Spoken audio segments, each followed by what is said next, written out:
All right, so you're on your way to buying your first four-family building. Why buy a duplex or three-family when you can buy a four-family, right?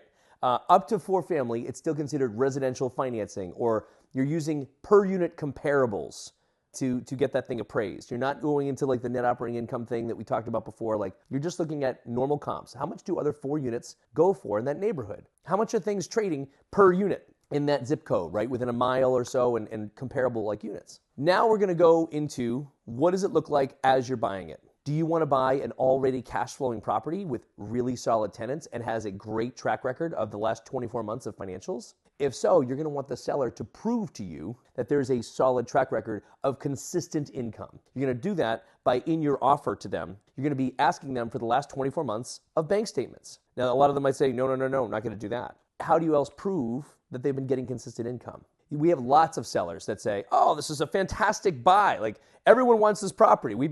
All of my tenants have been here for the last 4 years. It's been fantastic. No one's been late. Security deposits are all on file. Well, how do you know that if you don't verify with the bank statements? If you ask for the tax returns, which is also normal to ask in a due diligence process, a lot of the sellers don't report a lot of income on their tax returns. That's normal. That's okay. But a lot of times when they disclose income and expenses, they're going to puff up those numbers. You might even see something called a pro forma from a broker or from a seller. A pro forma isn't even the actual financials of the last 2 years.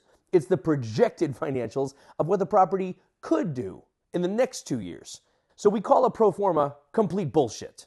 And you should not buy a property based on a pro forma. You need to buy the property based on the actual financials, which is the income and expenses and vacancy that property has shown in the past 24 months. The banks are going to look at that too. That's why it's important to approach the seller and ask them, okay, listen, it seems to make sense based on what you're telling me. We're just going to need a due diligence period where we're going to need a few things from you. One of them being the last 24 months of bank statements.